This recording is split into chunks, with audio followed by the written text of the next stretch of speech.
Could you do me a quick favour if you're listening to this? Please hit the follow or subscribe button. It helps more than you know. And we invite subscribers in every month to watch the show in person. I felt like I'd been given everything I've ever wanted, and then someone had gone, but you can't have it. I've never felt so lonely in my life. Jessie J.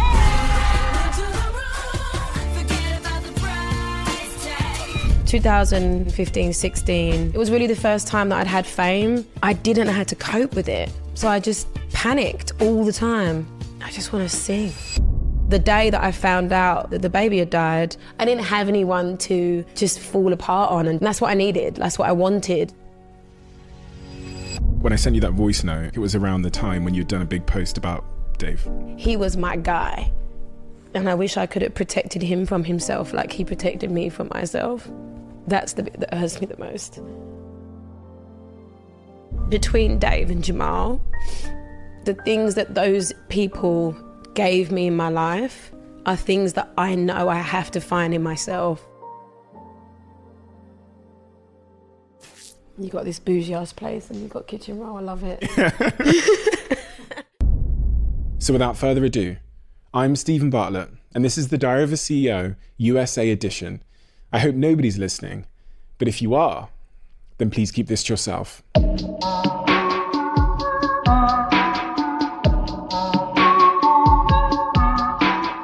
I tend to believe that people's family are their foundation. And when I was reading through the story of your family in your early years, it actually seemed pretty idyllic. Yeah, I mean, my mum and dad, I didn't grow up with loads of money. Like, we weren't hard up, but we weren't rich.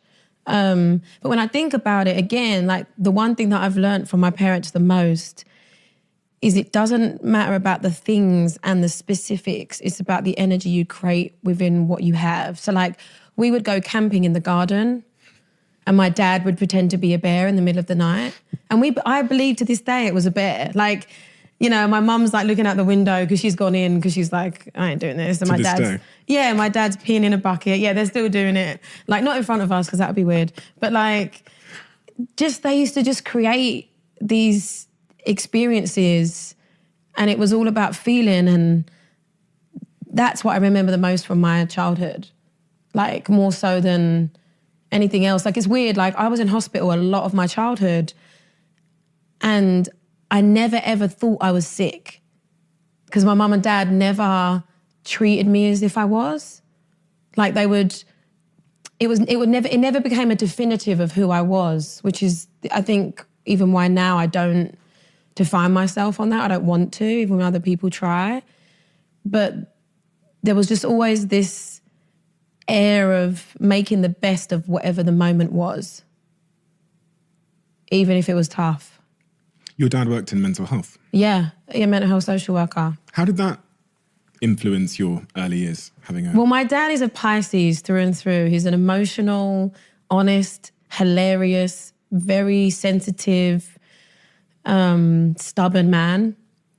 And so growing up, he's very in touch with like his feelings and his emotions, which isn't common in a lot of men, you know? And we grew up talking. And I spent a lot of time with my dad when I was young. And he used humour in his job and with us as me and my two sisters, and his relationship with my mum. He made her laugh. And even now, my dad's humour is his defence, his way of hiding, his way of making friends, his way of healing. And him being a social worker was always that beautiful thing where he used to ride the line where he would open you up, know that you were going to cry and then make you laugh. And you always feel safe when you're very, very sad and then you laugh.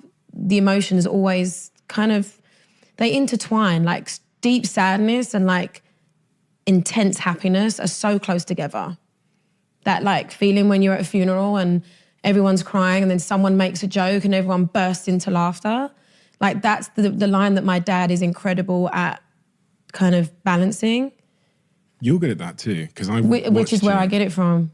I've watched you in some of your hardest moments and your... Yeah, I make a joke, but I use it in a way to allow people to feel safe, including myself, to bring out the sadness and the pain.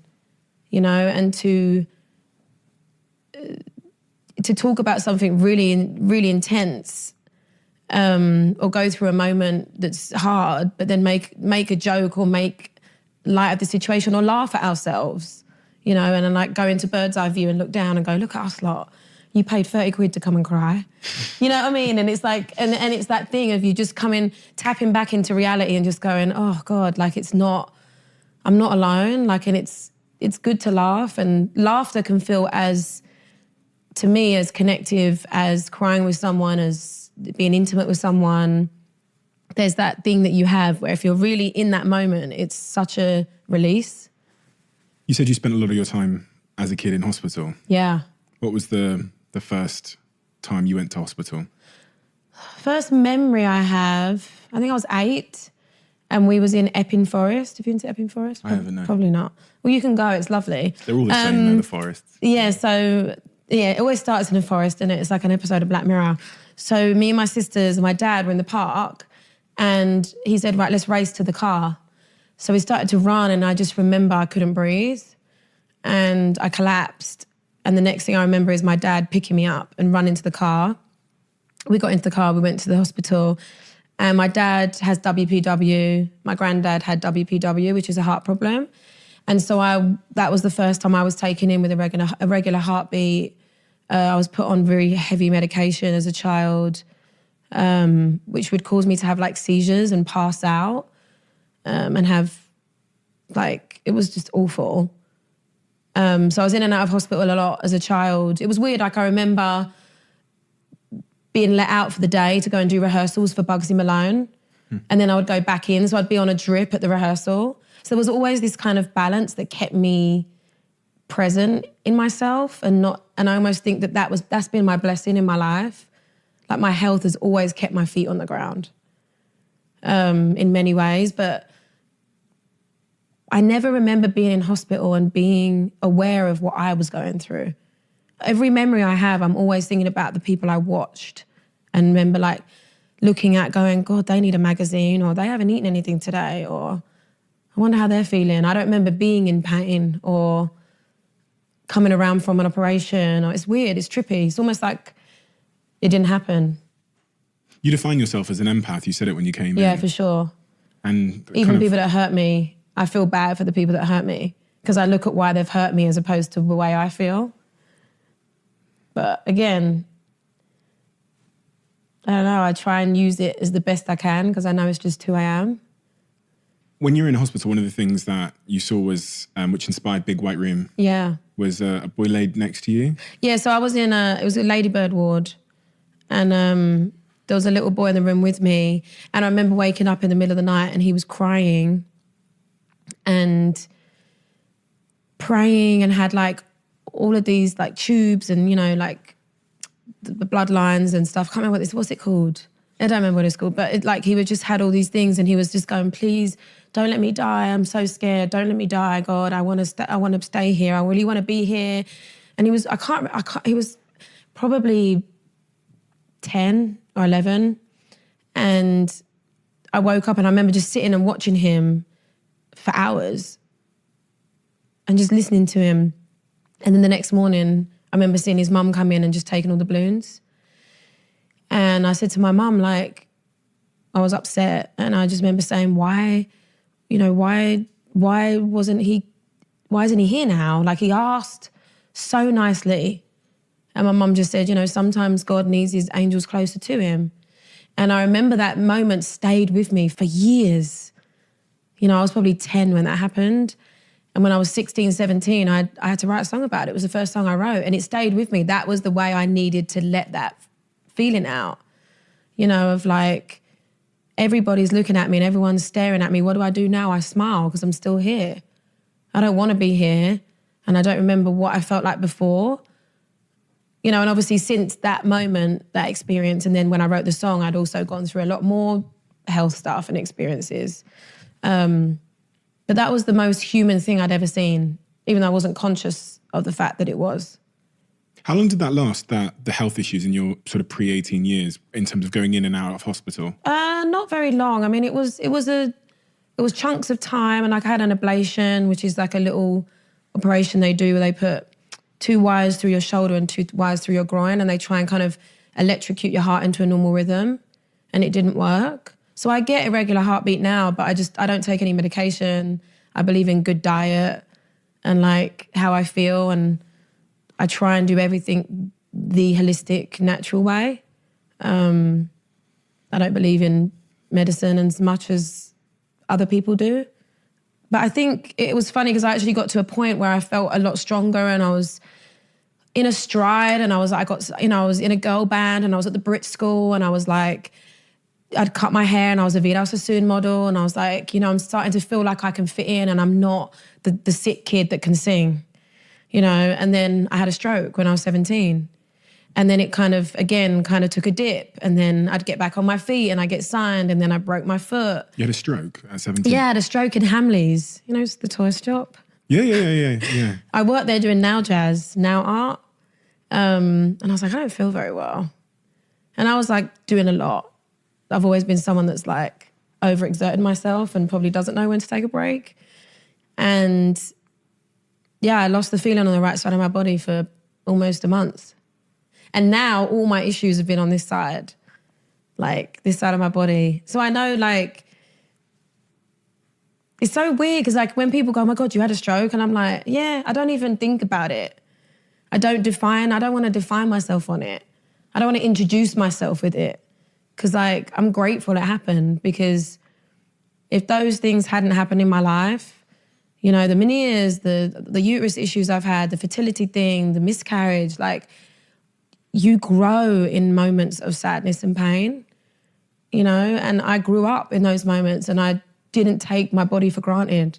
And I think it's actually given me more moments of beautiful success and joy in my life, not drowning my body in alcohol and drugs and having to take moments of still and resting. And it was almost like a very young age, a very pivotal time of my career kind of starting to take off in a more of a, this could actually be my life way. My body would always keep me safe, even though it was shutting down. It would always just remind me to go, you're not superhuman, you could die, don't fuck this up, And so it almost feels like my health has just always had my back when my life has gone like this. It's always kind of gone, take a second. And for a long time, I felt like I was cast with this spell that like every time I kind of got somewhere, like I was just about to break America and I broke my foot and I had to pull out of opening for Katy Perry on tour and all these things that like, you've got your thing, you sit with your team and you go, this is going to happen and this and great, and everyone's excited, and then I get sick. And, even to recently, I was about to release my album and my first single, and then I was in a car accident and I had a throat issue where I had nerve and tissue damage and I couldn't sing, and then my menieres, and I went deaf in this ear.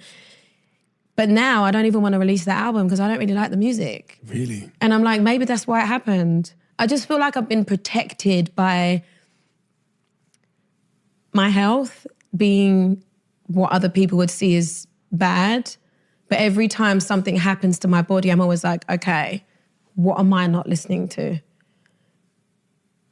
So I feel like that's my personal way of looking at it and my journey. So like when you say, how long was that for? It's kind of been my whole life, even up until recently when, right when I got my voice back and I started doing these shows and I finally was told I could sing again, and I phoned my agent and I was like, I have to do like a residency somewhere. And I started doing these acoustic shows.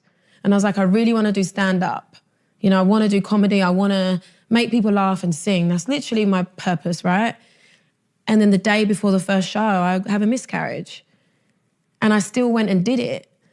Not because the show must go on, but to me, like, Jessie J and Jessica Cornish, like, Jessie J is just a brand name. They go hand in hand. They're the same person. The reason that my music exists is because my life exists. I write about shit I go through. So I want to stand in the middle of the pain, even when it's terrifying and you're being exposed. But even in that moment, I was like, I know this happened for a reason. Like the day that I found out that the baby had died, this man, and I can't make this stuff up, and I always wish someone would see these things happen, but I was on the street crying uncontrollably. I felt like my body had gone numb, like I was just on the street, and I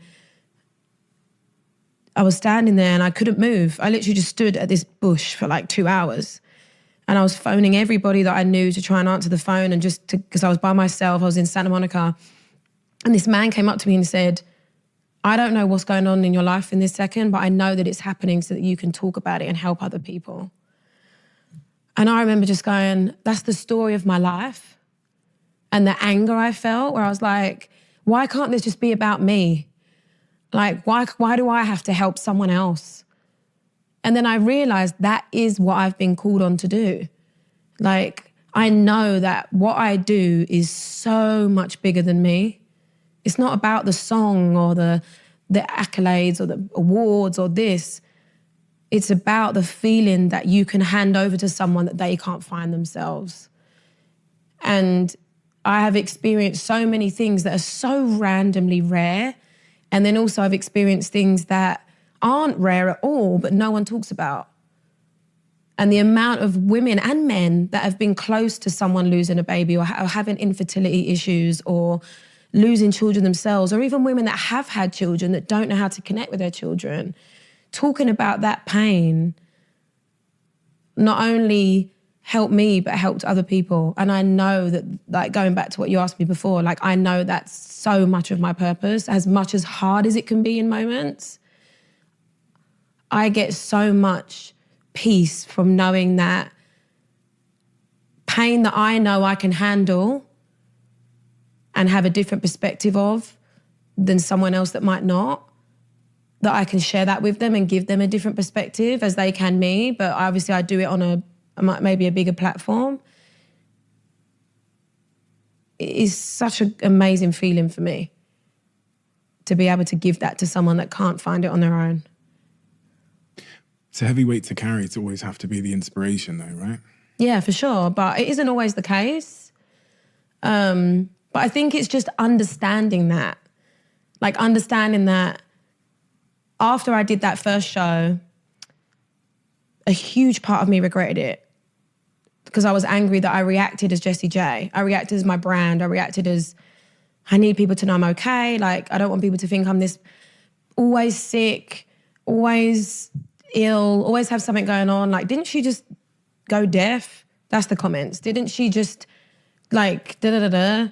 You know, like, when you go into a new relationship, people are like, wasn't she just with so-and-so? And it's like, that was 2 years ago, but they live in a little bubble of when they want to discover things. You're talking about doing the show... The show after the day after I had a miscarriage, like in the sense of the reaction of going, the show must go on,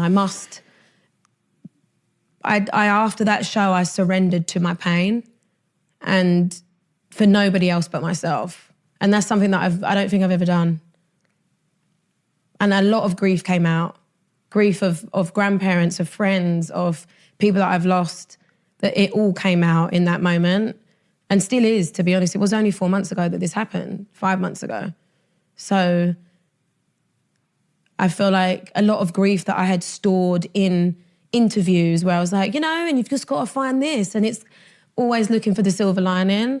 I actually just enabled myself to just break open and be miserable and sad and not have a quote at the end of my moment and just go, no, it's shit and I'm broken and it's awful and I'm sad. But knowing that the light would come, and it did, and it is. But knowing that speeding up my process of grief because it makes somebody else feel good is great, but also not going to be healthy for me. Do you remember the day when you found out that you would struggle to, well, the doctor told you that you would struggle to have children? Oh, yeah. It was in the middle of a really major busy time for me. It was right before Bang Bang. And I was doing all these different shows. And I basically would have this extreme pain, like agonizing pain. I would pass out. It was awful. And they were like, you have IBS. And I was like, no, I don't. I know I don't have IBS. And they would just be like, yes, you do. That's what it is. And I was like, no, I know myself. I know my body. I know it's not IBS. And I stuck with it, and I was like, kept going to see different doctors, and I finally got diagnosed with endometriosis, which is very common. And then I had an operation that, they took all the endometriosis out. I went home. I still live with my parents. I went home and I was still in agony and I was still having the episodes. And so I went back into hospital and they did another operation where they discovered I have adenomyosis, which is a form of endometriosis that goes into the wall of the uterus. So they're little cells that you can't take out unless you take your uterus out. So they were like, you either manage the pain, which at the time I was like, how do I do this? Or we take your uterus out right now. And I was, 26? And I was like, and he was like, I would recommend you to do that. This is only going to get worse. And I said, I'm good. I'll go home and I'll look at other ways I can look up and manage my pain. And that's when I went plant-based. That was, years and years and years ago. And it definitely helped and improved, and I changed my lifestyle and kind of slowed my pace down, after that record, the Bang Bang Sweet Talker record. And I took a long time, not off, but just slowed down. And that's when I wrote the Rose album. And so there's behind the scenes, there's always a story for everybody. But yeah, that moment was super pivotal for me. A lot of things happened at once. I was reading that, I think it was around the time you were in Australia, 2015, 2016 time, and you'd lost your grandparents. Yeah, within 4 or 5 months of each other. You'd had a breakup. Yeah. My first breakup that was kind of public, because I was with someone that was just, was famous, and just discovering myself, it was really the first time that I'd had fame in America too. And so when I was famous in the UK, I came here a lot, and it was kind of great because I was like, I could just do whatever I want and no one cares. So it was kind of like I could just escape to just live completely in the knowledge that I would leave my house or my hotel, and for the whole day, no one would be like, or just come up to me with a camera phone or whatever. And I needed that. I was still quite young, and, and I missed staring at people and getting away with it. You know what I mean? Just watching people eat, or staring at someone in the car next to you and knowing they're not going to look over and be like, and so I remember coming here and just having that, and then I didn't have that as much anymore here. And I just felt really trapped. That was the lowest point that I've had in myself in this industry was 2014, 15, 16, when I was back and forth from Australia, and in that time, that's when I moved here in 2015. When you say trapped, what's the symptoms of being trapped? What does that manifest itself? I just felt like I couldn't breathe. I felt like everywhere I went, someone was watching me. I felt like I couldn't eat in public because someone would film me and comment on it, comment on what I was wearing, comment on my body, comment on... It always felt like I was being followed. That was the biggest thing where my anxiety came from. And someone telling me or giving me something that I would then have to focus on that I'd never saw, that I have a big jaw, that I have this, or I have cellulite, or I have that, where I would never even, it wasn't a thing. And then someone would go, have you ever noticed that she says or like a lot? And then I'd be conscious of the way I spoke. And, when you first get somebody commentating on everything you do and are, I was just how do I live unconsciously now? How do I go to the beach without feeling like I'm in my underwear in front of someone hiding in the bushes taking pictures? How do I do that? And I still don't know sometimes, even now. And so I felt like I couldn't, it felt like I had to relearn how to do life. I was comfortable going in front of 100,000 people and singing a song, no problem. But going to put petrol in my car, I literally was I don't even know how to do it. I would drop the thing. Like I like wouldn't be able to lock the thing on the car because I would feel like someone was watching me, and like it just destroyed me. And I remember I wouldn't leave my hotel room. Like I went out and bought like 50 hats, and even though it probably wasn't as bad as that, no, you don't go to and I get that even me talking about it now, like I'm conscious that there'll be people watching this going, all right, well you fucking asked to be famous, get over it.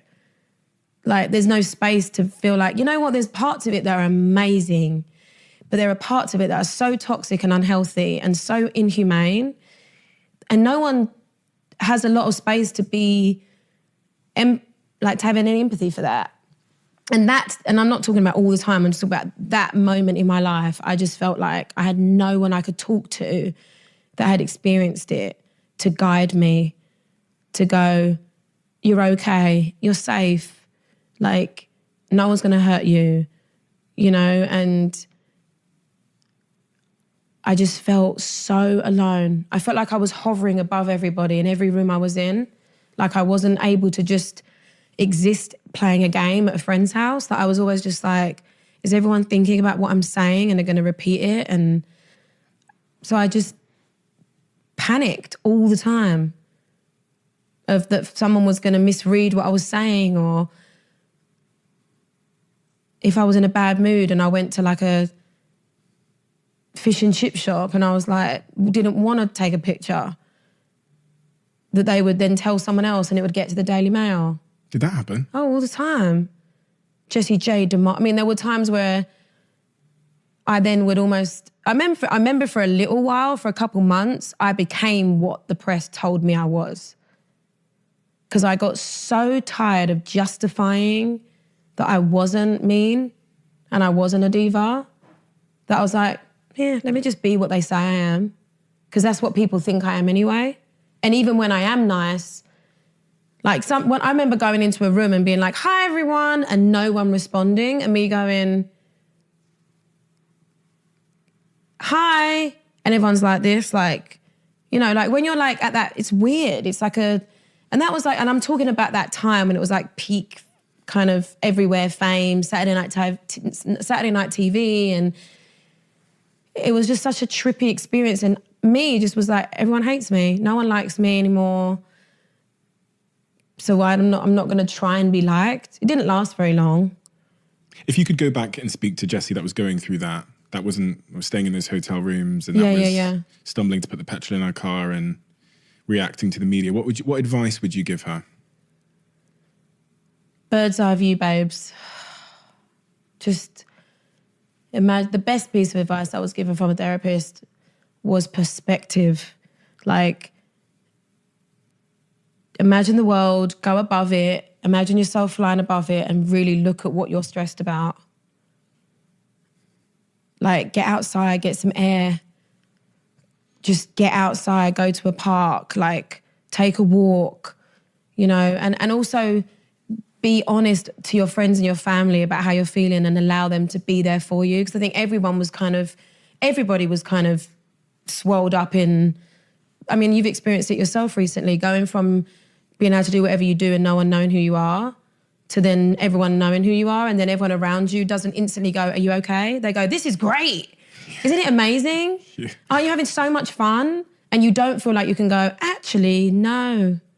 Some of it's great, but some of it's really weird. And I need you to hold my hand. And I'm a little scared. And now I don't know how to get on the train. When I never used to think about that.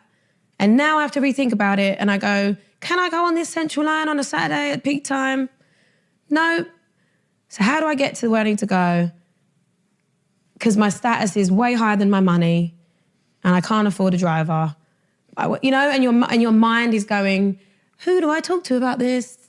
Where do I go? And that's when I was 25, 26 and I shaved my head and I did all of that, I was just like, what is happening?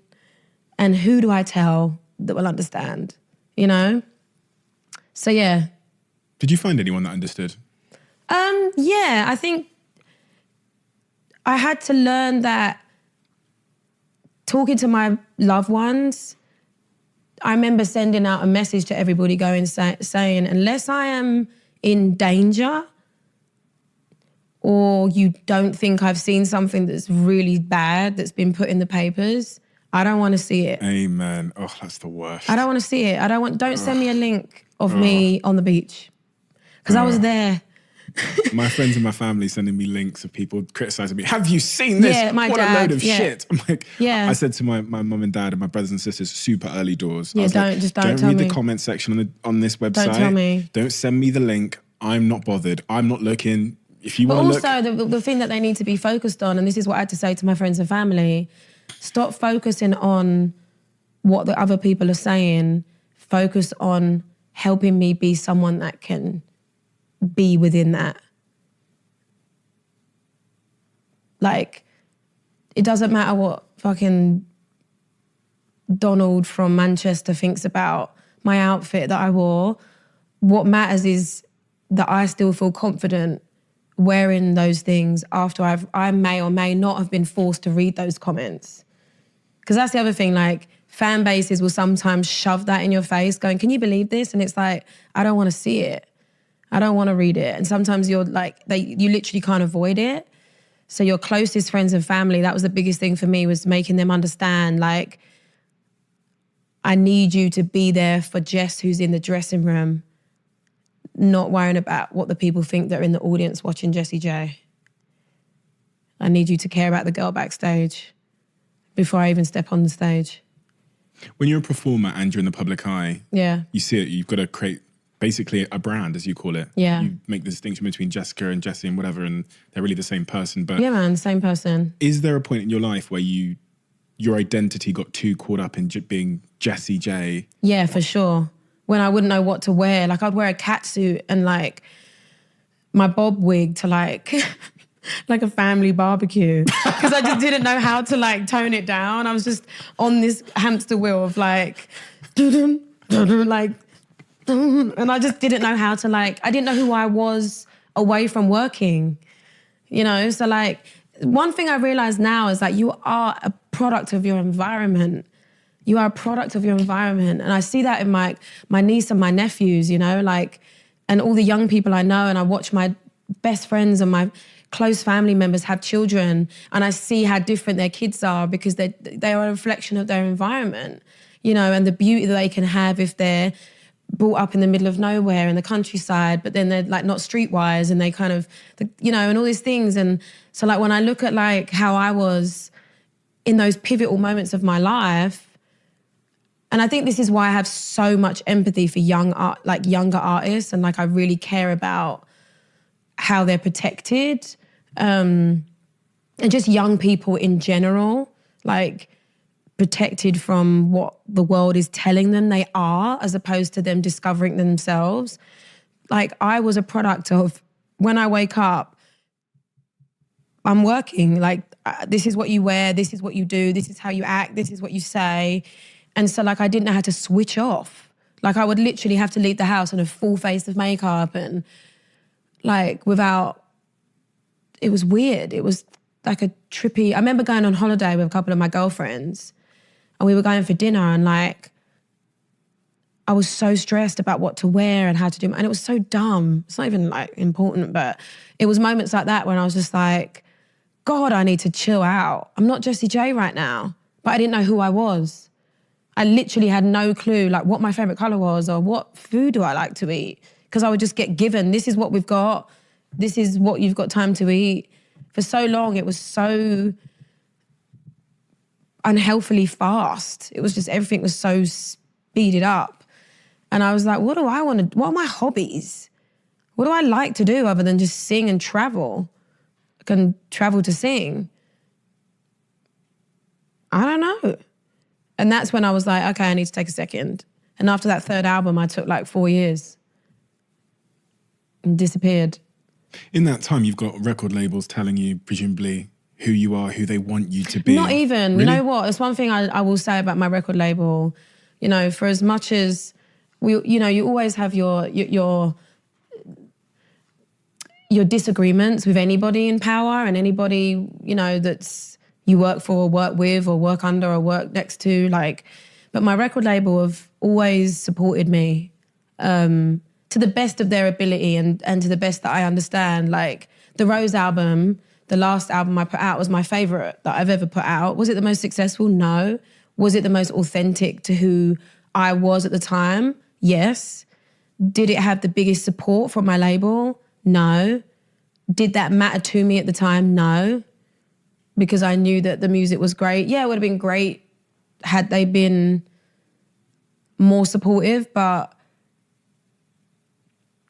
it didn't take away from the purpose of what that moment was for me personally.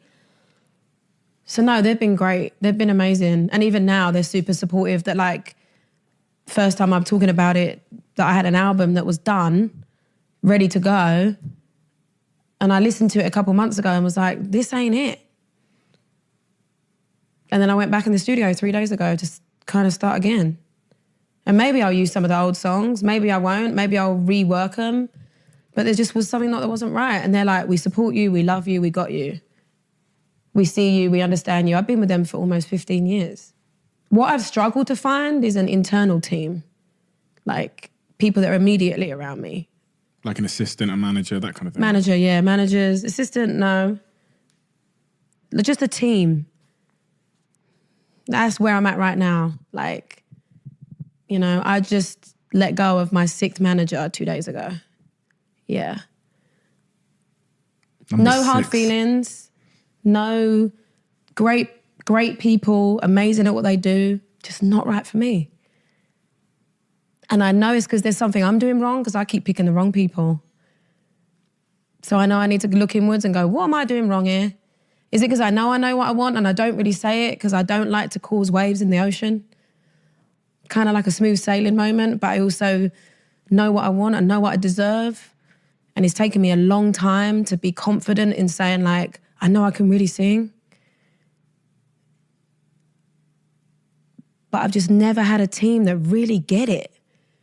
That like had the same passion as me and like live for like the moments and like taking risks and not being afraid and like, so like, you know, and I guess maybe I'm talking about it right now because if someone that's meant to be for me in my life might see this, because, you know, like I say all the time, like people go, what are you going to do now? Like, have you got a new manager lined up? And I'm like, no, I didn't let them go because I've secretly been meeting people. Like, that's not who I am. Like, one thing for sure is I'm loyal and like I'm respectful, but like when your manager is like it's almost like a marriage. You know, you go into a contract and you hand over a very big, important part of your life.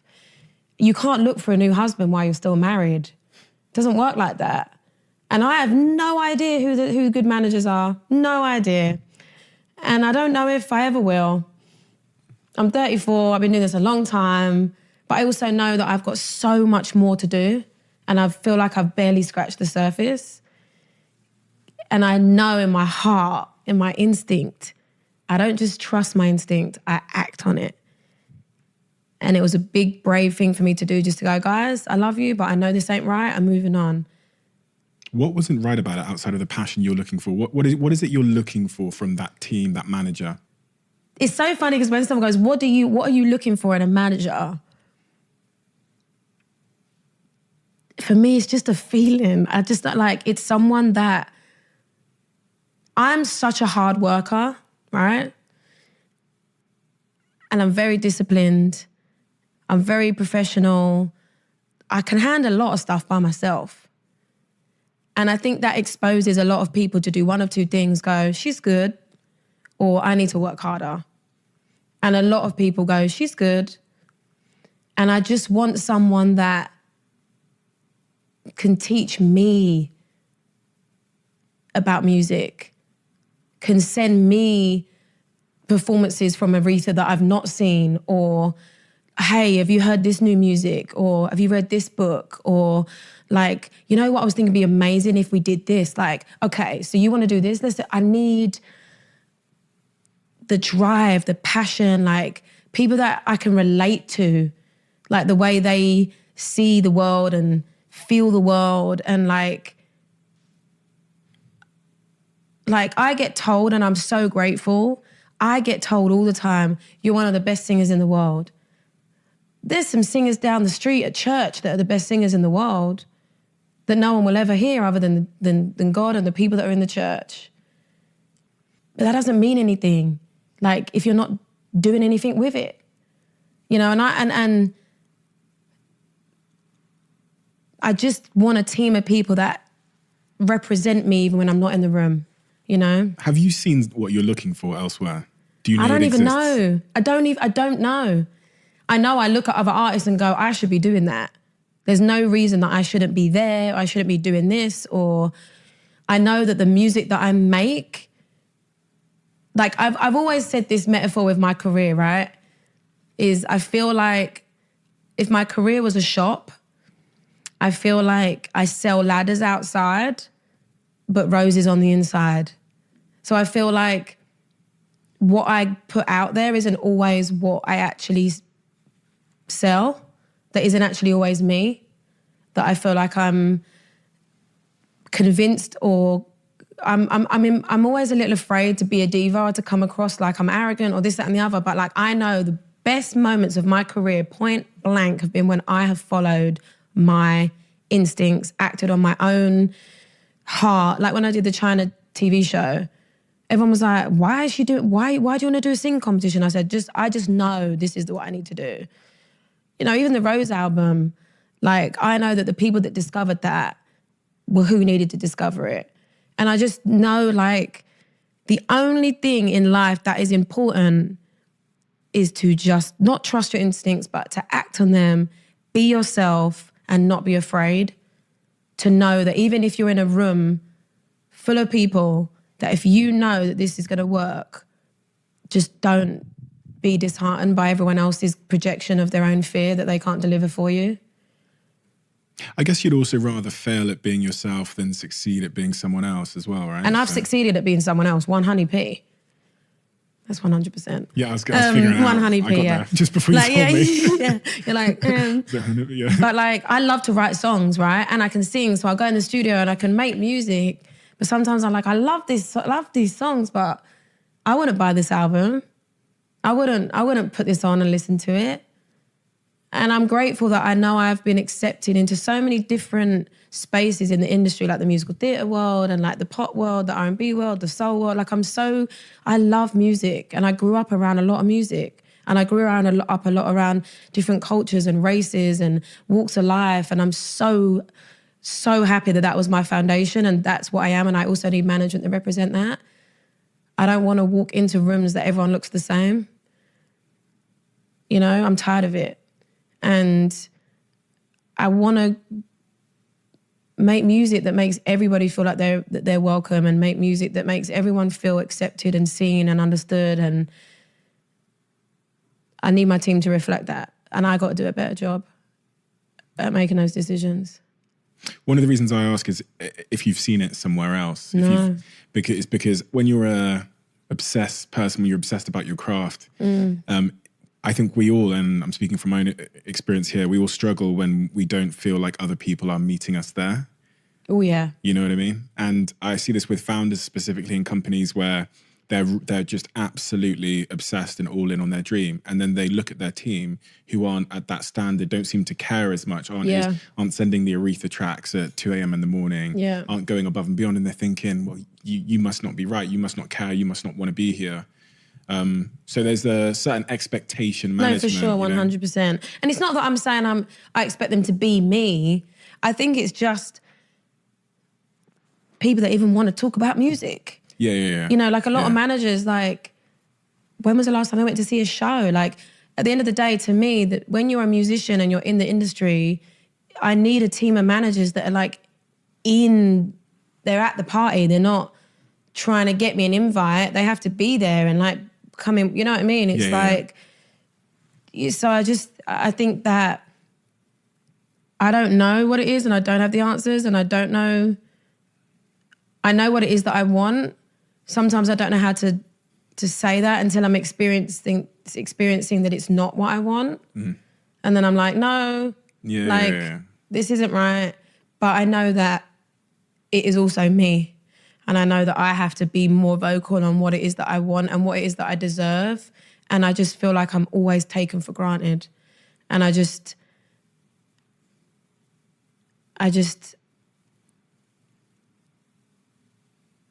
I just want to sing and like really be in the mix and work hard. Like the fire in my belly now is like, What do you mean by being in the strong. mix?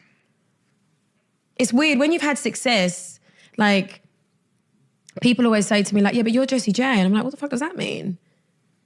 I haven't even been invited to the Brits since 2011. So what does it mean? I'm Jessie J. Like, what is my success to you? Because it's different to me, obviously. You know, and I think people go, and a lot of the time, especially other artists, they see that maybe you've had success in places that they haven't, or that you've got something that they haven't, and they go, yeah, but why aren't you just content with that? You know, and everybody's different with what they need to feel successful. Does comparison ever get the best of you in your industry? No. You've never looked at another artist and gone, maybe I should be doing more, or... No, I look at other artists and go, man, I wish I was more confident. I wish I was more like, I see people work in a room and I'm so shy that I come across rude. When I'm in a room with a lot of people, I instantly go into that no one likes me, no one's gonna get my sense of humor. Like I have so many insecurities that I don't think I've even been consciously aware of until like the last year since COVID, and like taking a break and then coming back to it. And I'm like, oh my God, like I don't think anyone in this room knows who I am. And I don't know why I'm here, and I'm so awkward, and I hate this, and what the hell am I doing? And I hate this gown I'm in. What am I doing here? Like I have those moments all the time. And the perception and reality is such a weird like experience to have of what you think people think of you and then what they do think of you. And I don't look at other artists and go, God, I wish I was doing that. I go, I wish I was more sociable and more confident at working a room or talking to people. Because I know that what I have is because I have it, and what they have is because what they, you know, like I don't ever want to be anyone else. I don't want anyone else to ever be me. But no, comparison isn't the issue for me. It's frustration that I know I'm capable of doing the things that someone else might be doing in my own way, but I don't know how to invite myself into the room.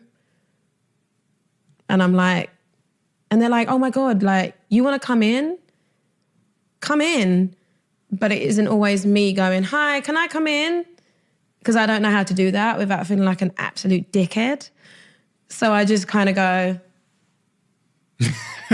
and hope that someone might go, maybe Jessie J wants to come in. And you want a manager that's going to say, Jessie J needs to be in there. Or to go, go on, you can do it. Stop, don't get in your head. I think that I can give off that I'm grateful that I can sing. And I'm grateful that I love to sing live. Like I love that I've never mimed, and that's not who I am. I love that like even if my voice is hoarse or whatever, I always put myself like in the exposure firing line, right? What I love and hate about myself is that I can be put through the most ridiculous experience like throughout the day. I could literally be set on fire and I could probably still sing. And I hate that because it means that people go, she'll be fine whatever the situation. And I think that's a big part of it, is that I've trained myself to be good in situations where I haven't had to let people think that they need to level up for me to deliver. Like, that's what has to change. Because what's going on in here and what's coming out and what people are seeing can be two very different things. And I'm not connecting those dots for anybody really but myself, because it's only going to make me have a more of an enjoyable experience. Those 4 years that you referenced that you, I don't know how to disappeared. describe it. Disappeared. Not disappeared, but like I worked, but I wasn't like... What was going on when you disappeared? Oh my God, what was going on? I did The Voice because I wanted to kind of stay in the vibe. I did the China show. Yeah. The China TV show, which was one of my favourite things I've ever done. Billions watching. 1.2 billion people watched the final. And I bit my tongue before I went out and sang Whitney because I was so stressed and there was just blood in my mouth. At least you didn't shit yourself. I'll trust me. I'm very close. I have shit myself on stage I know, before. that's what I'm saying. So bad. So bad. So bad. Fingers and ears. I had a few words to say about one of my sponsors on this podcast. My girlfriend came upstairs yesterday when I was having a shower and she said to me that she tried the Huel protein shake, which lives on my fridge over there. And she said it's amazing. Low calories, you get your 20 odd grams of protein, you get your 26 vitamins and minerals, and it's nutritionally complete. In the protein space, there's lots of things, but it's hard to find something that is nice, especially when consumed just with water, and that is nutritionally complete and that has about 100 calories in total, while also giving you your 20 grams of protein. If you haven't tried the Huel protein product, do give it a try. The salted caramel one, if you put some ice cubes in it and you put it in a blender and you try it, is as good as pretty much any milkshake on the market, just mixed with water. It's been a game changer for me because I'm trying to drop my calorie intake and I'm trying to be a little bit more healthy with my diet. So this is where Huel fits in my life. Thank you, Huel, for making a product that I actually like. The salted caramel is my favorite. I've got the banana one here, which is the one my girlfriend likes, but for me, salted caramel is the one. Is there a pressure in that 4 years where people are saying, why isn't she giving us an album? Well, yeah, there's always pressure. Yeah. And it took me a long time to realize that you can't squeeze from the lemons. You got to nurture the roots a little bit. You know what I mean? You can't just keep asking the lemons to grow and it's not been potted in the ground. And I just needed to be regrounded. I just was like, I wrote the whole first album. Second album, I wrote pretty much the whole thing by a couple songs. The third album, I wrote 2 songs. And when you listen to it, I wrote 2 acoustic songs, Getaway and You Don't Really Know Me. And everything else was Burning Up, Bang Bang. Didn't write any of them. Loved them, but it wasn't where I was. And I was exhausted and I was like, I'll sing whatever you want. And I was so grateful for the success of Masterpiece, Burning Up, Bang Bang in the US. But it was nowhere near where I was mentally, and trying to match those 2 things was probably my most important thing that I could have done. So when that album ended, and then obviously I went for my first big breakup. It wasn't even that it was public. It was just like my first big breakup that people knew about. Lost both my grandparents. I remember when I lost my granddad, I had to perform in Central Park right after. And I was really close to my granddad. He was a professional jazz drummer, traveled the world. We had the same heart problem. Just very much he understood the industry and would always kind of give me advice. And just not being able to grieve and like all of those things, and was just going to go, and I need to take a second to like process my life. Like I haven't stopped since everything took off. And then I went for a moment where I was like, I'm done with music. I'm out. Really? Oh, yeah. Sat with my label, was like, drop me. Don't want to do this anymore. I can't do it. I'm emotionally exhausted. I just didn't know how to write songs anymore. I was just like, what do I even want to sing about? When was this? 2016. So after you lost your grandparents and... Yeah. 2016. And then I had to do this campaign because I needed money, honestly. Like I was like, I need to still make money to be famous. Like you got to still be protected, and I have to like wean myself off of this lifestyle if I'm going to not do this anymore. And I got offered to do a campaign with Make Up Forever, which I've always wanted to do anyway because I love the brand. And I said, I'd love to do it. And they're like, we want an original song. And I was like, I don't want to do an original song because if I do an original song, people think I'm bringing an album and it's a single and blah, blah, blah. And I was like, I'll do a cover. So I met this guy called Camper, and we was in the studio and he was like, yo, man, like I got some tracks. And I was like, no tracks. Don't play me anything. I don't want to do this no more. He's like, come on, let me just play you something. And I was like, no, I'm good. Seriously, please don't. I was like I just need to do this, get the check, go home. Don't make me emotional. It's there. Don't pull out that part of me. Like I was trying to pretend that I was something different to what I was. And he played me this beat and he was like, I'm going to go smoke. I'll be back in 5 minutes. And I was just sitting there and he played me this track and I was like, sitting there and the engineer was just like, I'm behind the engineer and I just start typing on my laptop. And the engineer's like, do you want me to turn this off? And I was like, no, it's all right, keep it on. And I was like, can I just jump in the booth real quick? And I wrote this song called Think About That, which became the first single off the Rose album. And I remember Camper coming in going, I don't know who you think you are, but you can't stop writing songs. Like, this is what you do. And I think I'd realized that really up until that point, a lot of my successful music had been this kind of like, everything's great, doesn't mean anything. And I was like, that's what people want. And I don't know how to deliver that all the time when I can deliver it. And I do write songs like that now because I'm not ignoring the pain. So I'm writing about both. So they get both, as opposed to me ignoring all the good, like ignoring all the bad stuff. So that manifests into everything. And then that's all I want to write about, you know? And so I just started to write, and then I wrote Queen, and then I wrote Someone's Lady on the spot, and then I wrote this and I wrote that. And I kind of had this album and I was like, what do I do now? Okay. You know, and when I went on that tour, I fired my managers during that tour. Just firing managers left, right and centre. That's just become a hobby of mine.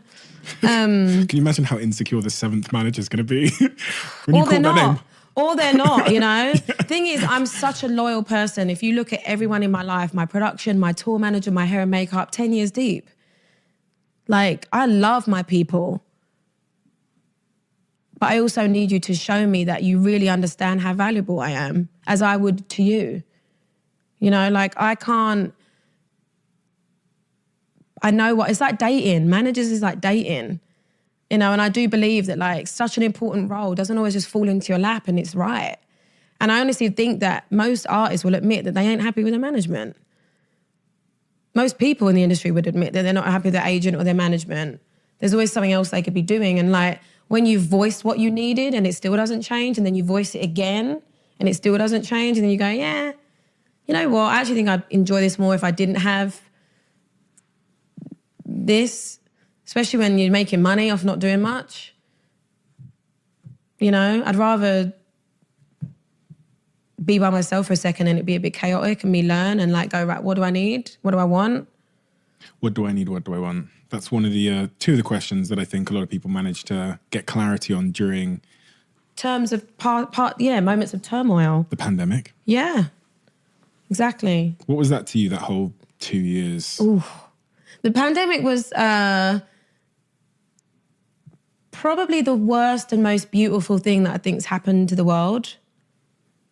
Because when else would we all have to stop?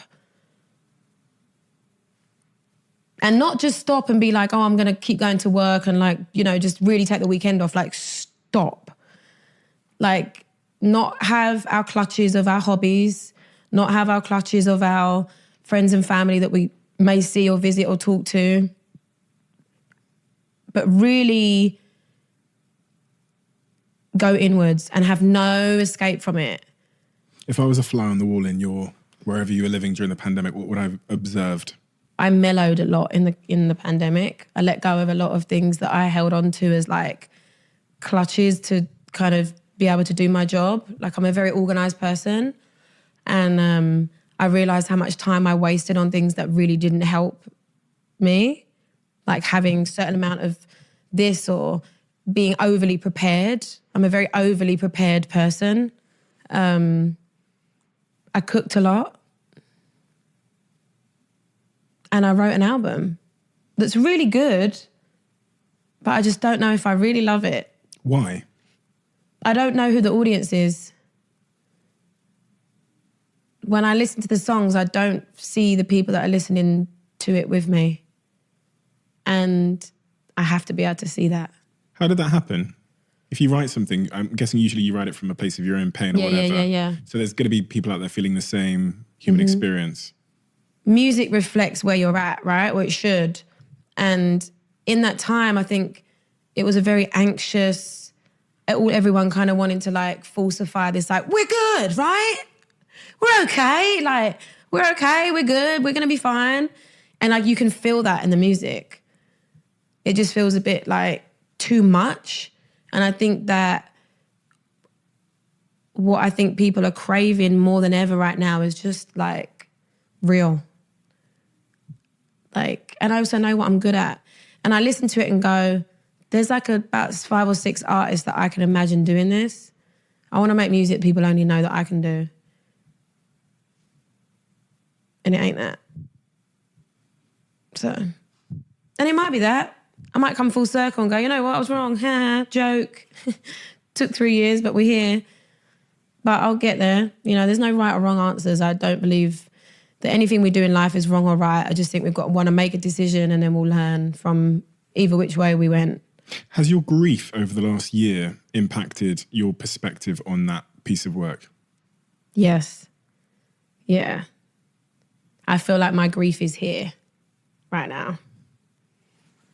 Like it just comes up and it comes out my eyes or it comes out in my songs. But it feels like it's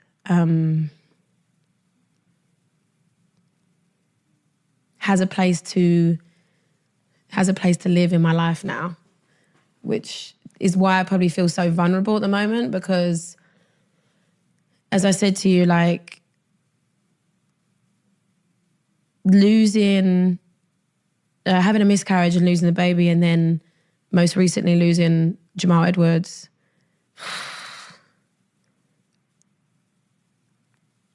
When you don't just have one person that you associate with grief, but you have a handful of people that you realize that no one else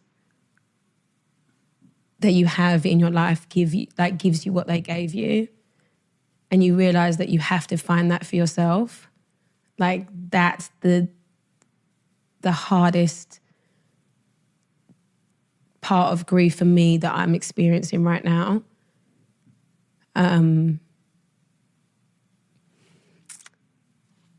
Like it's like even me crying like this, like I can't stop it. Like they're not tears where I'm like, you know, when you can't not cry, like I'm not even trying to cry. It's just like it's here and it just comes up.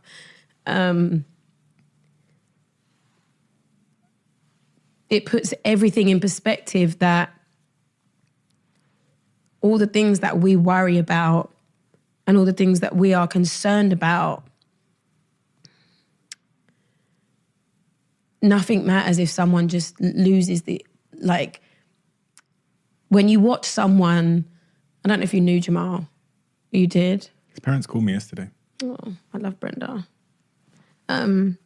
He was, I'd spoken to him a few weeks before he'd passed. And Yeah. But he was, when I was 18, and this has pinned to the top of my Twitter, he was the evidence that I could be successful. Yeah. So I would stalk him around Skype when he was on Skype, and I'd try and get him to speak to me. Yeah, it's crazy how much time he made for everyone.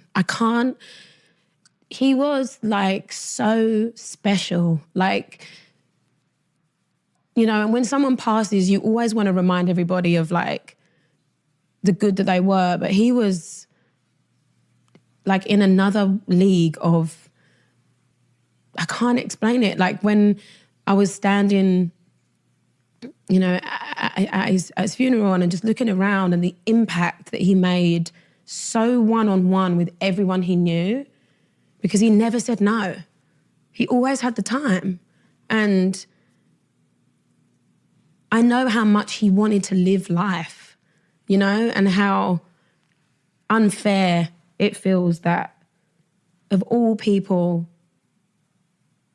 that could have happened to, that it happened to him. I know that his passing has enabled me to make the decisions that I'm making in my life right now and my career with more strength and belief in myself. Like, Jamal was someone that I spoke to when I didn't want to do this anymore, when I didn't feel like, you know,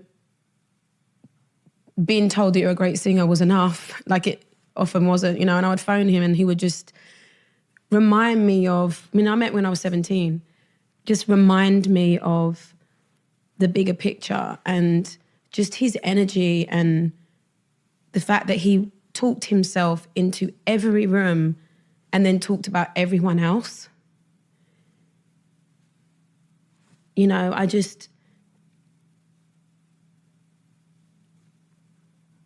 you felt his power when the world found out he had gone. Everybody was sad, even people that didn't know him, because his legacy, that's been a word that's been used a lot with him.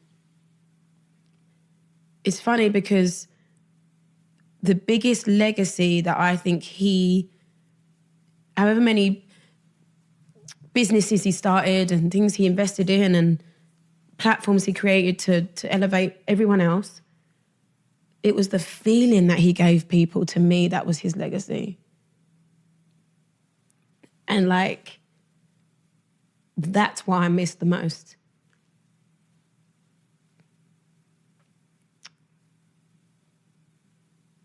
And when I sang at his homecoming, and everyone was like, how did you do that? I said, because I was singing to him. I was singing for him. It wasn't a performance. You know, I know that he would have loved that. I just hear him going, geez, you know, like, come on. You wearing vegan shoes and that? But I think that the biggest thing that you learn when you lose someone so young that you love and admire so much is that life is too short to sit anywhere other than where you're supposed to be.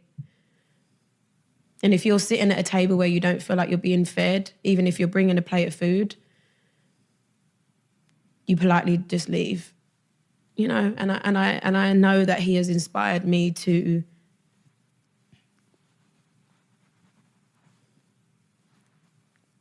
demand more from myself and from other people in my career. You know, me and him had so many plans of projects that we were doing together, as I'm sure you guys were probably supposed to connect in some way. And I know that wherever I was supposed to receive from him for those things, I have to find within myself.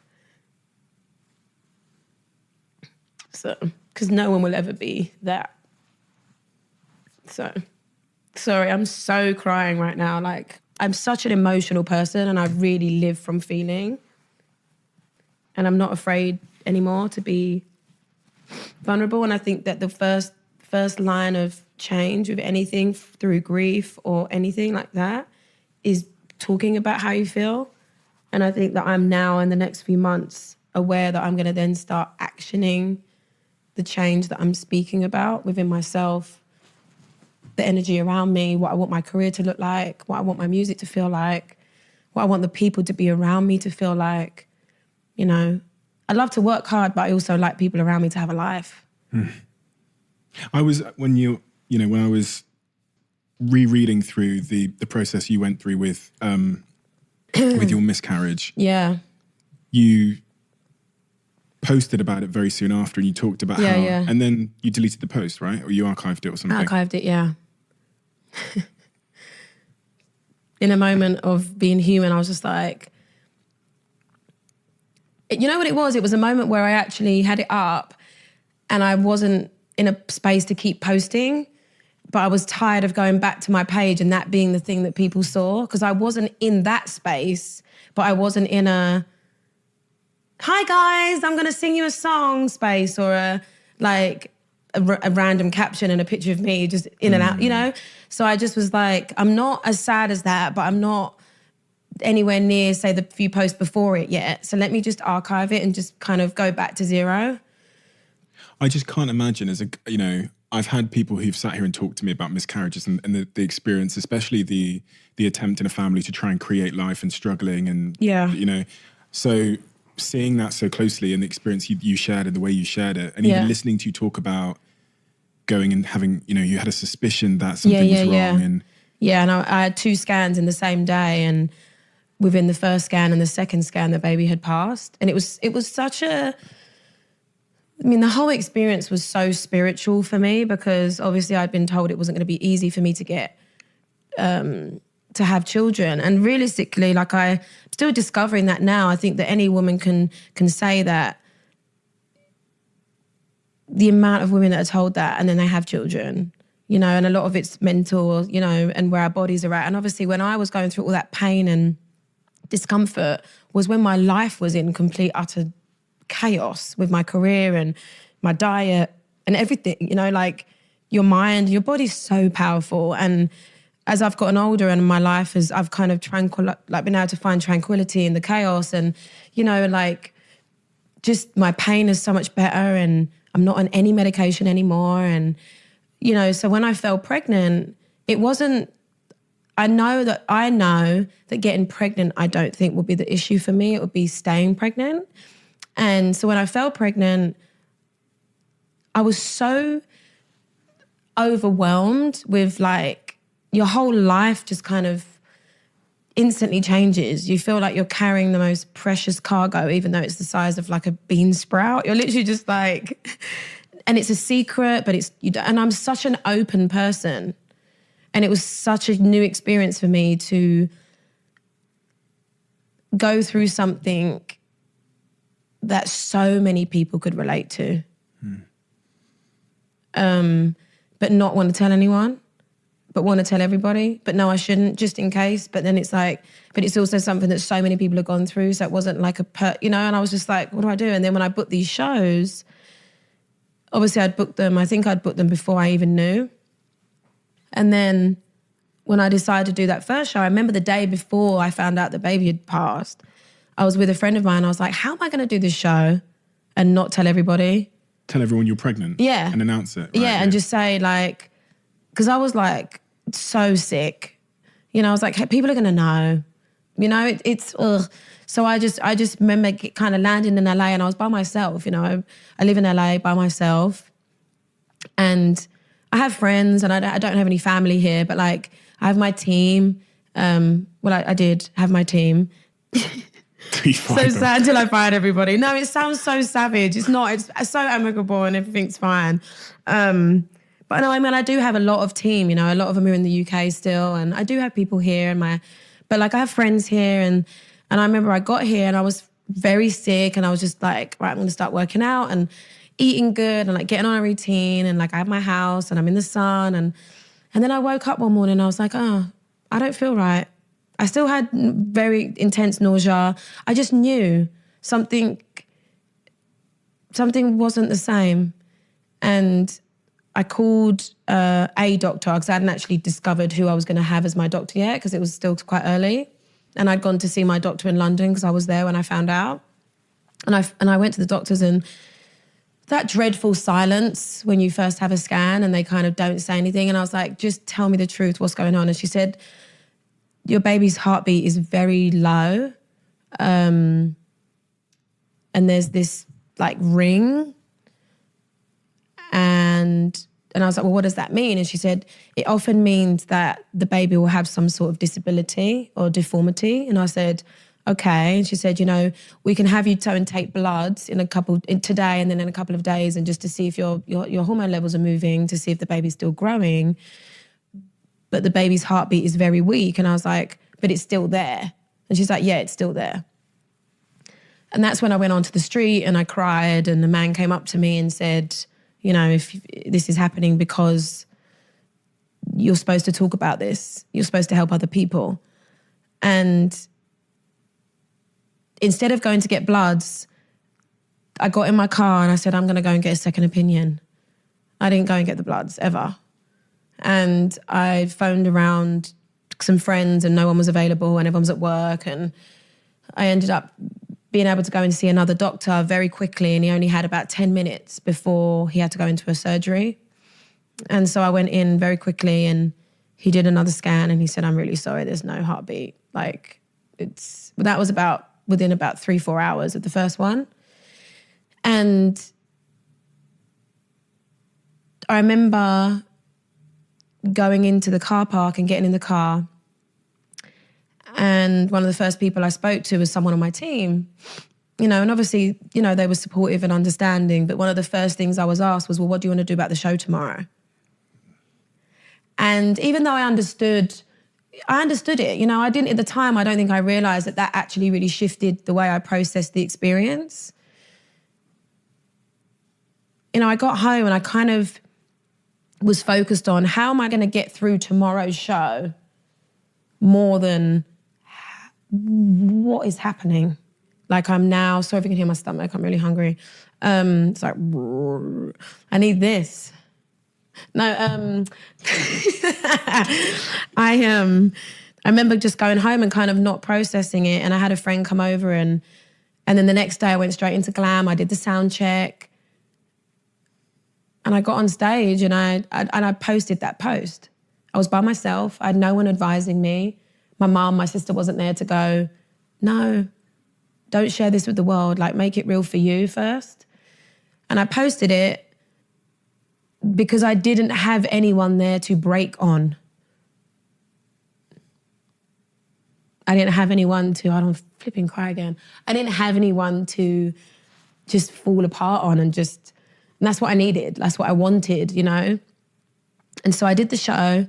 The saddest point of that whole experience for me, other than the painful part of it, which it breaks my heart that so many women have gone through it.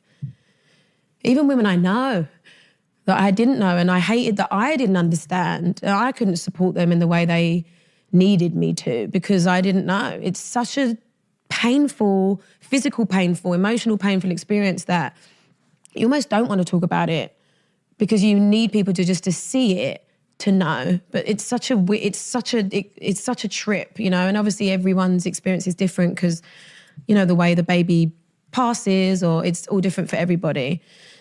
And so I remember the hardest part for me wasn't doing the show. The show was actually kind of a weird trippy dream, and I was actually just really grateful that I wasn't by myself and that loads of people that I love turned up and came and, you know, were at the show.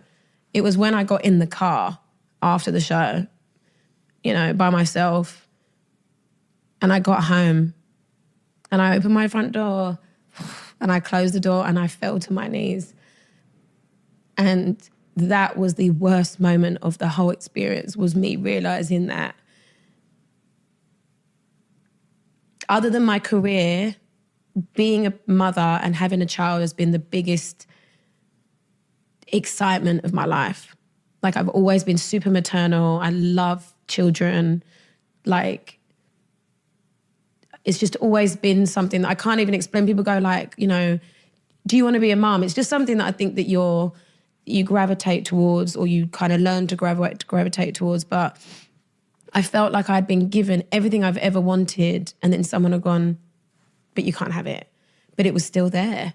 You know, I was still, and I would sing to it every night. And, you know, and so when I got home that night and I laid there, I've never felt so lonely in my life. And the empath in me was like, how have so many people experienced this? Like, it's just, and more than once, like numerous times. And I just remember laying there knowing that it was still there, but it wasn't there. You know, and that went on for like, because, you know, it was a long time. It was over a week that I had to then go and do it a non-natural way. And it just, you know, it was just the saddest thing. But at the same time, I knew that the reason it happened was because I wasn't supposed to do it alone. And I stand by that now. I knew that as soon as I found out that the baby had gone, I phoned my mum and I said, I know that I'm not supposed to do this by myself. Like, I know that I'm supposed to find someone that wants this as much as I do. And it's such a, honestly, it's a weird one to talk about because it's such a head trip, because you're grieving not so much the baby, or whatever time you lose a baby, you know. I can't even imagine like women having stillborns, and I just can't even fathom that. And you're grieving the life that you imagined, like that you prepared in your mind as well. It's almost a bit like, you know, when this is a really stupid metaphor, but when you're really excited for a holiday and then it gets cancelled and you kind of go, yeah, it's okay, I don't mind. But inside you're like, I just bought all these outfits and I got this and I've got that. It was like that times a million. But I always will look for the silver lining in any moment of pain and sadness. And I'm grateful that I got to experience being pregnant, and I'm grateful that I got to experience that my body can do it. Not even everyone's can do it, you know? And it's honestly brought me to some of the happiest moments that I've felt, because it's opened the door for me to love myself deeper. So I'm still processing the whole thing, and I still have moments of intense sadness and grief, but I also have moments of excitement knowing that I won't do it alone. The other thing that when I sent you that voice note, I think it was around the time when you'd done a big post about Dave. Yeah. And that was, so You're you can really imagine. bringing out the big guns today, yeah. He said, we're really going to talk about some stuff. Well, this is the perspective. I was looking from the outside in at what you had been going through in that moment, and you were being very open with the journey. Yeah. And within all of these unimaginable instances, you know, things that played out in your life, it was really, as someone that's compelled to understand humans and grief and their emotions and psychology, in the hope that it might help me. Yeah. You know, I was blown away by your gratitude, even in the wake of your miscarriage, saying things like, I'm so happy I had morning sickness and got to experience it. Oof. The more sick I got, the happier I was, because I knew the baby was healthy. You'll never hear me complain if I'm pregnant. And then you did a post about Dave, who was your security guard. And even that made me think about people that have been with me for a long time and been right by my side through the storm, before the storm, and that's more grief. That's more life lessons that we don't want to have to learn, right? About I mean, it's interesting because up until Dave passing, I've lost people that I know of, you know, but like real close people. Like, he was one of the first. And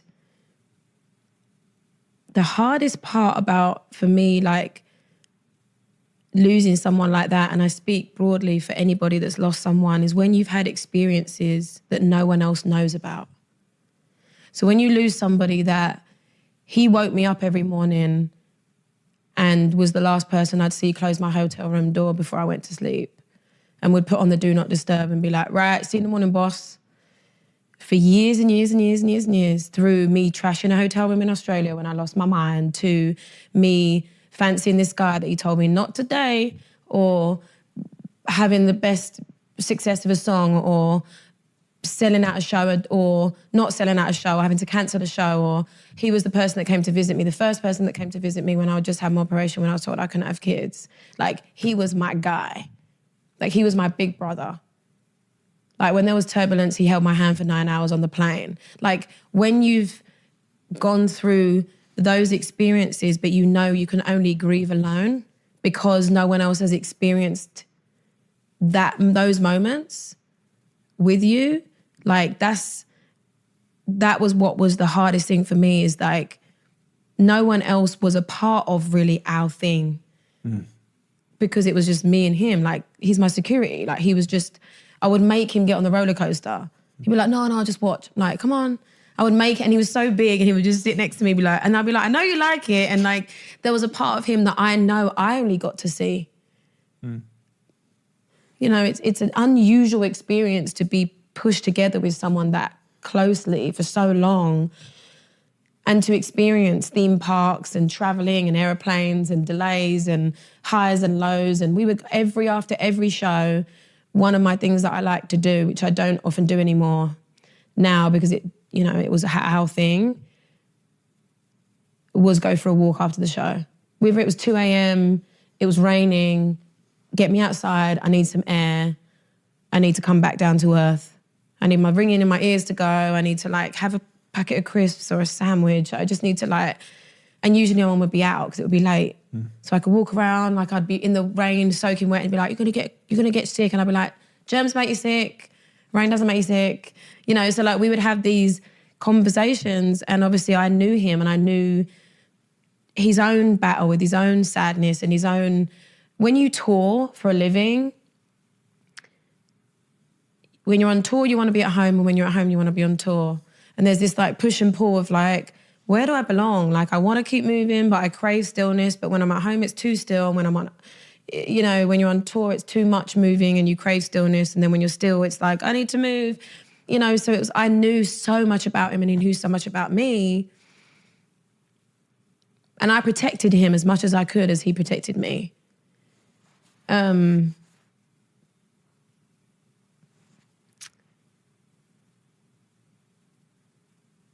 yeah, I mean, like one of the most important things for me now, and has always been that because of my dad too, is men need to talk.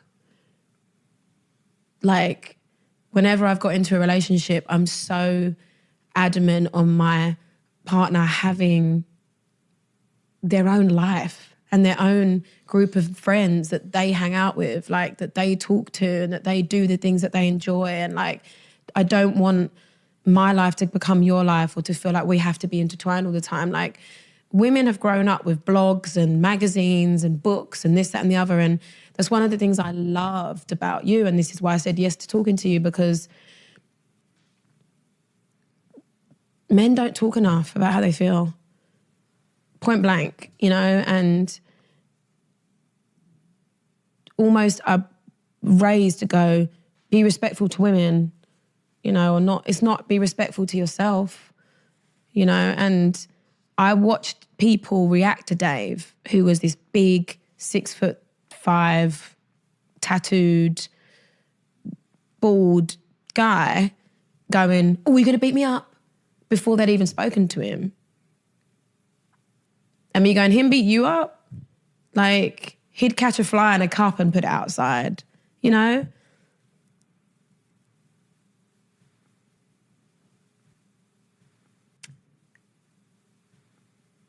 And it's crazy because the tears. Between Dave and Jamal, and even the baby, like the things that those people gave me in my life are things that I know I have to find in myself. Like my anxiety comes a lot from my fear of not being safe. And Dave gave me that.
And Jamal always gave me self-belief, which is like my biggest anxieties are self-belief and my fear.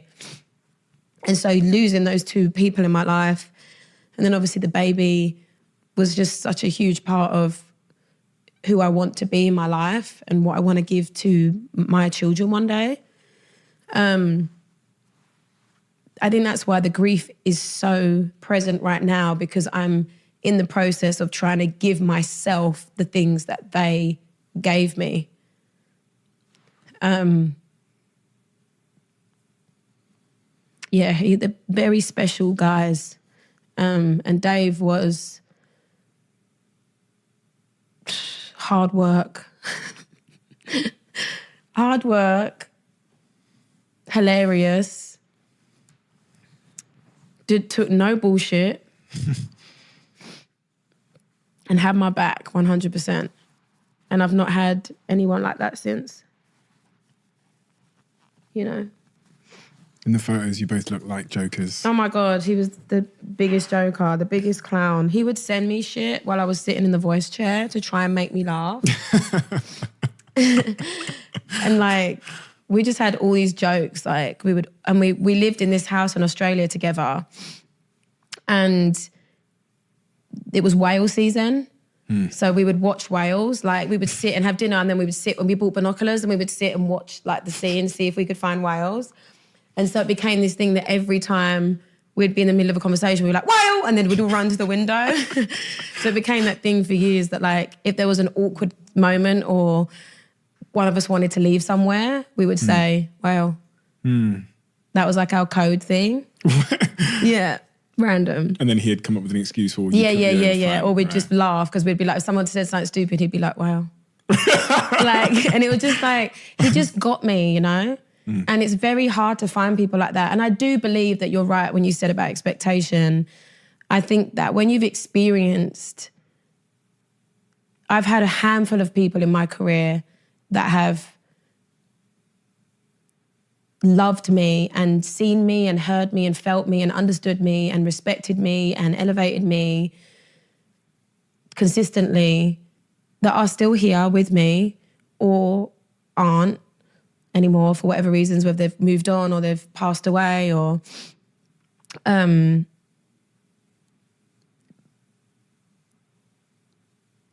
I think it's hard that when you've experienced that to want anything. It's weird, like I sometimes feel safer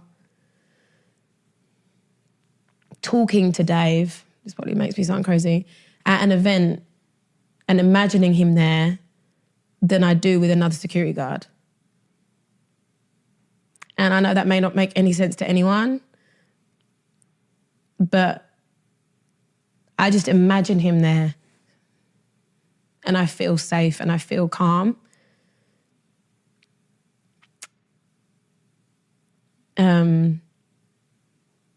So yeah, he's definitely given me a gift that I don't think he even ever knew he did. I don't think he realised how special he was to me. Which I hate. I hate. And I wish I could have protected him from himself like he protected me from myself. That's the bit that hurts me the most.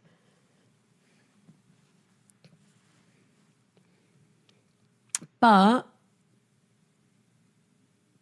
I know he would want me to live my life as hard as I could, you know, which is why I do try and make decisions that I know only propel me to a happier and more peaceful and secure environment for myself and my future family. And he's so clearly still with you. Oh, every day. Same with Jamal and the baby, all of them. What do you like with letting people in? Having been through a lot of loss and these, you know, various situations you've been through in your life, do you let people in easily? Because one would assume from some of your characteristics, the openness, the vulnerability, that people could just stride right in. It's probably something I'm working on all the time, is that I do let people in. I definitely give people more than they give me most of the time, you know? But I also think that's my nature. Like I'm a hostess. I'm a very like a caregiver. Like I like to cook and entertain and like care for people and look after people. And I think there's a thin line of people presuming that I have someone else that's going to do that for me. And then also people that isn't just that's not their love language. But also I'm very guarded. And I think that definitely in the last few years I've got way more closed in. I wouldn't say that I have a fear of like I'm funny about people letting people in. I think I let people in, but maybe not to the real me. There's only a few people that really know how much my brain is always working. Who are those people? I have like 5 people, like childhood best friends. My parents are definitely people that we've gone through our, as you do with your parents. We carry so much of our parents, good and bad, and I think that all of us know that my dad, I remember me and my dad when the tables turned and I had to go to him. Do you want to look at yourself? Like, I love you, but, I carry some of your traits that I don't like, that I'm trying to heal, and I'm sitting with you and I can see you doing them and it's irking me and triggering me, and we need to talk about it, and I'm grateful that I have people that are open to challenging me as much as I am challenging them. But, I don't have that many people that I trust wholeheartedly. I don't need that many. And I'm grateful that I even have one, because some people don't even have one. And they're the people that I cry for too, because I think about how lonely they must be. Look at my life. I'm so lucky and so grateful for everything I have. And I know that we've sat and spoken at probably the most worst parts of my life, in the most worst moments, but I also live a life of absolute peace and happiness that I couldn't even fathom. Someone would tell me that this is what my life was going to look like. I'm beyond grateful. What about love then? Love. So funny, because I wrote a book when I was, how old was I when I wrote a bloody autobiography at 12? When you got a book deal and you're like, okay. And when I look back at it now, it's like there's a whole section of like, I like ice cream. and I'm just like, who read this? And it's literally called Nice to Meet You. It's like my career so far in like 2012, and it'd been like 6 months in.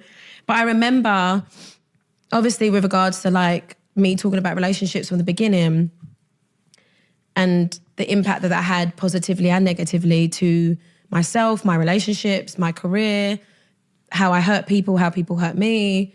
I wrote this big chapter on love and personal love, and then I deleted it all and just put a little thing of, I need to keep something personal and protected, because if I talk about everything so openly all the time, it's allowing opinions and poison to seep in that really do nothing for it, but can actually do something to it. And I think that my last public relationship...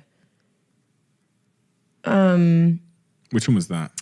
Well, it wasn't even that I wanted it to be public. But the person was public? No, it wasn't even that. That was the one before the last one. Okay. It was that I was frustrated that you have to almost own... Fame is weird, because even though people choose personally not to post or not to speak or not to be seen, you can't live a normal relationship if you aren't seen. So even if I don't post a relationship, these people will hide and hide in bushes and until they get a picture, and then you don't want them to have the control of what they say it is.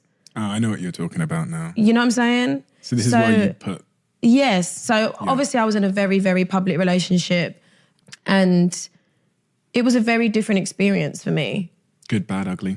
It was actually very interesting, because I felt like I was experiencing what my exes had felt like being... I was them and he was me. Right? Okay. He was on a whole nother level of fame and going through a very personal time publicly, and I was... He was one of the biggest actors. Is one of the biggest actors in the world. Yeah, and he's an incredible father and was going through a really personal, traumatic time, and it was just a lot of emotional collisions, you know, of like both of our lives at the same time. And we got on really well. But again, that same thing is that when you're famous, you can go for dinner on a date. Like, how many dates have you been on where you would never see them again? Right?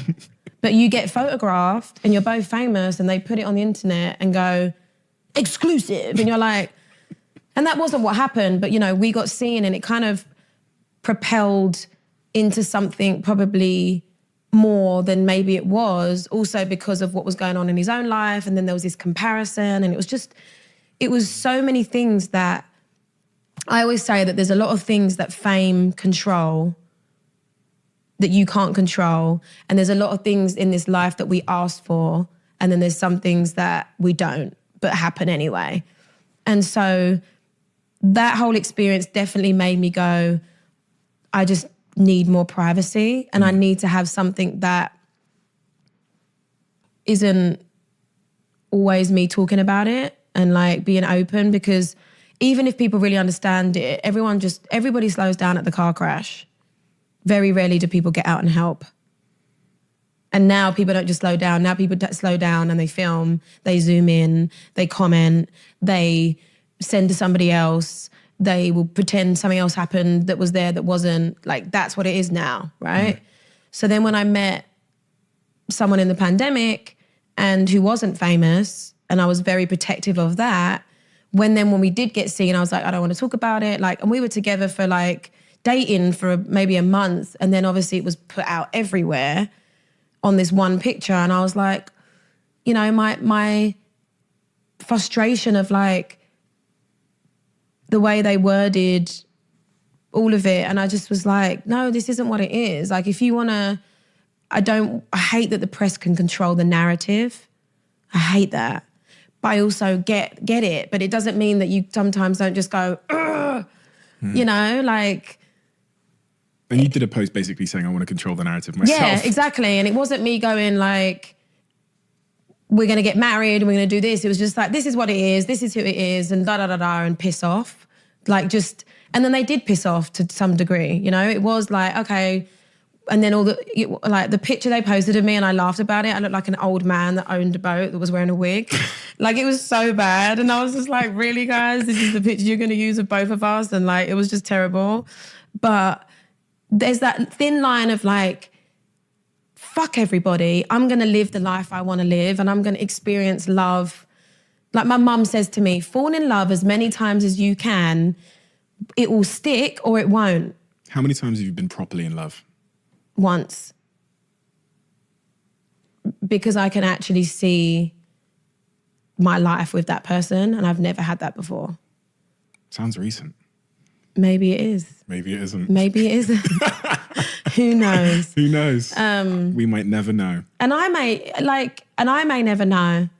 Yeah. Like, I just feel like love is a constant moving experience. And I think that when you meet new people, you always want to dumb down what you've experienced because you don't want to make them feel bad. But the truth is, all we're ever doing is going, is this love? Do you want to be with me? Are we going to get married? Like, can we live together? Like, would you take a bullet for me? Do I really want to meet your parents? Yeah. It's a constant... It's a lot. Yeah, it's a lot. And I think that I've been in relationships where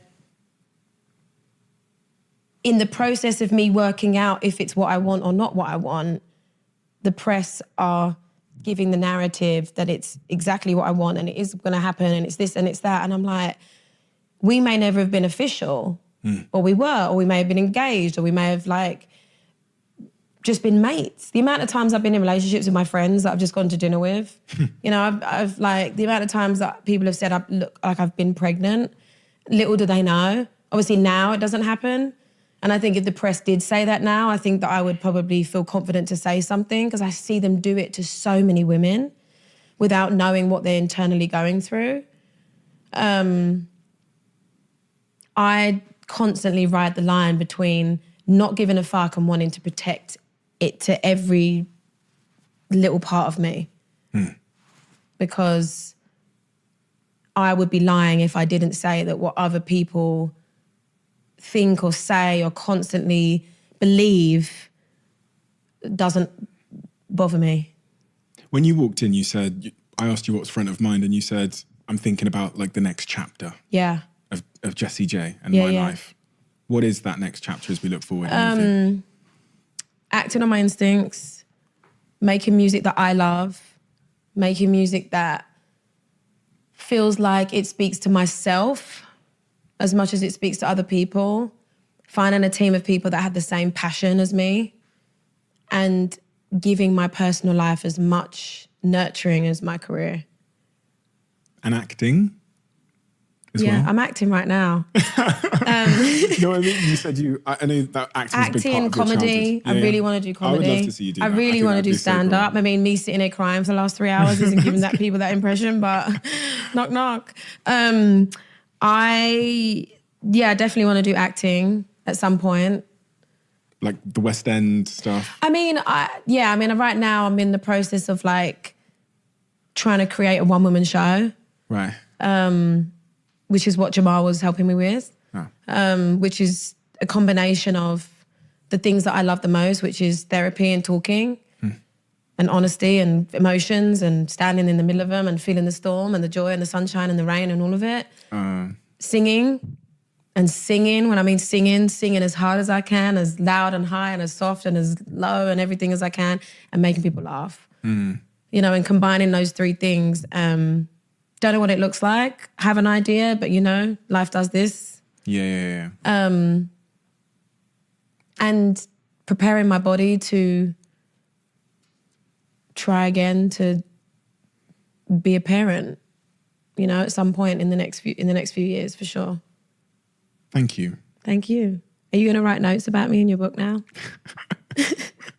No, actually, this is part of a tradition we have here where the last guest, who you'll never know who they are, writes a question for the next guest, and then that just keeps going. So I love that. it's like all the guests are actually speaking to each other, but they just don't know who they're talking to. So what are you clear about now that 1 year ago you didn't know? All my dreams, personally and professionally, are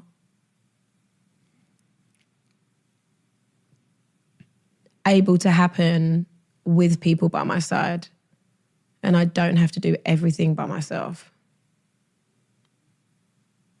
I think that's the biggest thing for me, is I'm a very independent, I can do it. I don't need help. I don't need support person. That's bullshit. Like I need people around me that want to do what I want to do, and I enjoy being a team player. And I don't think that was clear to me a year ago. Well, Jessie, thank you. Thank you for the conversation. You know, as I said to you before we started recording, there was a reason why I wanted to speak to you. And it's for all the reasons that, you know, I've discovered today. You've been through so much, but on the other side of that is tremendous wisdom and the willingness to share it with people who you've seen, from even the way you've shared your story and the impact you've had when you do those acoustic sets, what happens to the audience when you start talking about that, and you can see the resonance, right? I'm grateful to, as I said, the biggest thing for me is never to think that I've had it any worse than anyone else because I talk about it. It's knowing that I'm giving someone space that may not be able to find that for themselves to grieve or to feel something that they need to feel. Yeah. And the other tremendous part of my admiration to you comes from this watching you realize that the only way to live is if you're emotionally in alignment with what you're doing and it's making you feel good. And that really is the guiding force of our lives, as opposed to... English people say, you know, trust your gut. Yeah. Literally, it's your second brain. Trust your gut, you know, like, and don't just trust your instincts, act on them. Like if something doesn't feel right, it's because it's not. And then the other part, the third part, is your talent, which is... Hey, yeah. Like that? I was thinking more the Whitney thing out in China, but... Whitney, isn't she the best? But you are just like, I know that I'm blowing smoke up your ass, but you are different. Thank you. Like when I listen to your music, so I'll be honest with you, I don't listen to loads of music in your, I would say in your genre, but you're not really in one genre. But you... No, I know what you mean. But you and maybe one other artist can get me. Like, and that's, I think, a credit to your talent and also what's behind the music. You can feel it with certain people. And when I was doing the research for this episode, because I'd get 2 hours into listening to the Rose album or something else. Like, fuck, I need to and then I'd play another song and get sucked back into it emotionally. And it was taking me to places. And for me, that's what like really good artists do. They take me to places and take me to that place and liberate me from whatever was there. And that's what you do. And so thank you. Wherever you're at in your life, yeah, you've got that.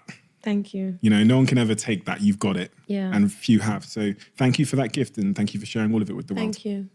Appreciate that so much. I had a few words to say about one of my sponsors on this podcast. We are all looking for ways to live a little bit more sustainably and to make more conscious choices in our day-to-day routines. So when a brand like My Energy, who I've spoken about before, offered to sponsor this podcast, I felt like, and I knew deep down inside, that I had to help them share their mission to create an even greener world. It feels like there's not much more fulfilling than that. And their products provide an easy and cost-effective way to make a sustainable switch in your life. And they've got some existing new products coming out that I can't wait to use myself. And I'll let you know as I use those products how I get on. So if you're a My Energy customer at the moment, let me know your favorite products down below in the comment section. And if you haven't checked them out yet, go to myenergy.com and find out a lot more about who they are and what they're doing. If you're one of those people that wants to make a sustainable switch, myenergy.com is the place for you.